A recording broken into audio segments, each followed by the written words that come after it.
Hello, welcome to Codeblaze. So it's been a week since Unreal Engine 5 has been released. I guess now it's the perfect time to build upon my previous series regarding voxels in Unreal Engine. This time we are going to be tackling some more advanced stuff, so if you haven't watched my previous videos, I'd recommend you do so as I cover the basics of runtime mesh building there. Still, you can continue watching as we would be starting from scratch. Also, this time we'll be using C++ instead of blueprints, and I think it's for the better. Also, if you haven't worked with Unreal C++, this can help you get started. The ideal flow is to prototype in blueprints and then implement it in C++. Following that, the first few videos would literally be about migrating our existing blueprint functionality to C++. Then we will start with the new stuff about greedy meshing, textures and baked ambient occlusion. Also, I will talk about how I would personally go about architecting a proper voxel system. But as it stands, the scope of this series is to demonstrate the various algorithms regarding blocky voxels. Also, all code shown in here would be Unreal Engine 4 compatible. I'll point out any changes as and when required. Also, I'll have a link to a Unreal Engine 4 repo for the same project down below. So I have created a blank Unreal Engine 5 C++ project, and the first thing we are going to do is to get our noise library.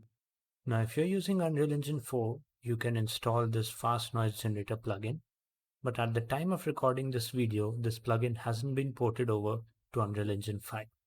So instead of this, we can use Auburn's fast noise light library. So the plugin itself is actually based off this library, and you can see it has an implementation for C++. So you can just download this code and you can just copy over this fast noise light header file to your source project or the source directory. So I've added the fast noise light header library to the source folder of my project. And the next thing we need to do is to modify the build module or the gameplay module, since the procedural mesh component won't be available in C++ by default. Also, if you are using the fast noise library, you need to add that also as a dependency to our gameplay module. So I'll just add the procedural mesh component here in the private dependencies array. And with this, you can refresh the Visual Studio solution and compile once to see if everything works right. So I'll just go ahead and do that. So the project compiled successfully, and now we can go ahead and create a chunk class. So I'll just create a new C++ class. We'll base it off on actor. We'll go next. This can be a private class. We'll call it chunk. So I'll skip the code generation part as it will start Visual Studio since I'm not able to change the default editor. And this will take a while. So I'll be back once this is done. So the chunk class is created, both the header file and the CPP. Now I will be having some little time lapses in which I will be skimming over the implementation, and then I'll be explaining what each method and function or the variable does. So since this is basically me translating blueprint code to C++, I think this format works out really nice. So before we get started with our chunk class, I'll be adding another header file which will contain our direction and block enums. So I'll just create a new enums h file and I'll define the two enums here. So I need pragma enum class EDirection, and I'll have enum class EBlock. So the directions will represent the 6 block face directions that will be up, down, forward, back, left, and right. So I'll just add them. I'll copy over that stuff actually. Some spelling mistakes, and the order is kind of important. So I don't want to mess up the order since the block data that we'll be using is with respect to this order. And finally, I'll copy over my blocks also. So for now, we'll have null, air, stone, and dirt grass blocks. But the really thing that matters is the air block is a transparent block. Stone, dirt, and grass are opaque blocks. it will make difference when we come to textures. Okay, so yeah, next we'll be looking at our class code.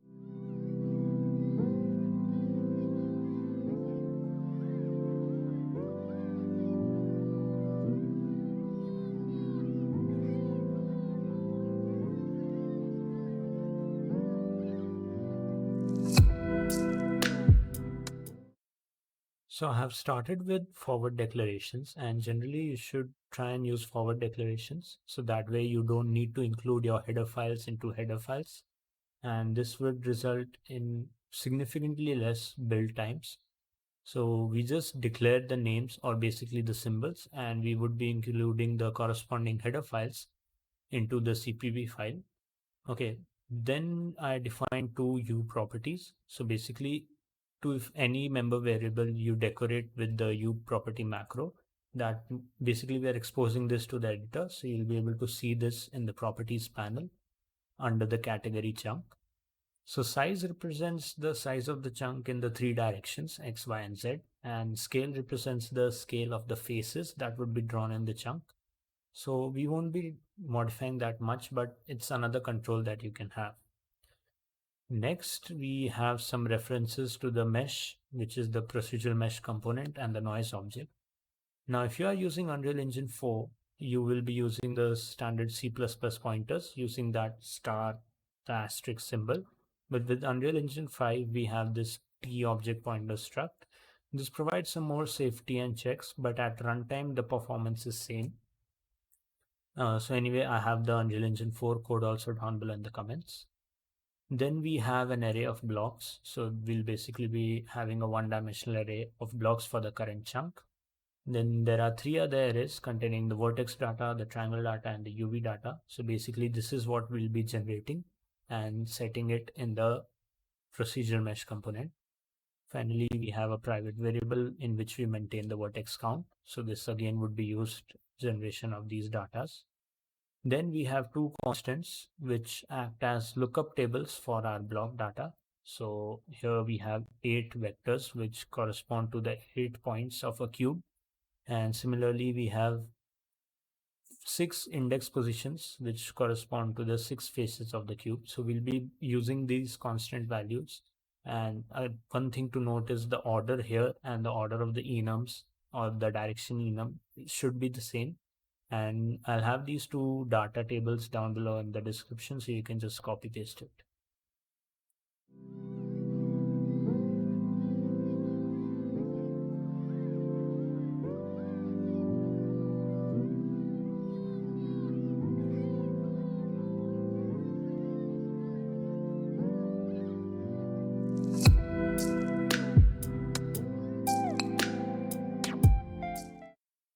So here I have recreated the 8 functions that we had in our blueprint code.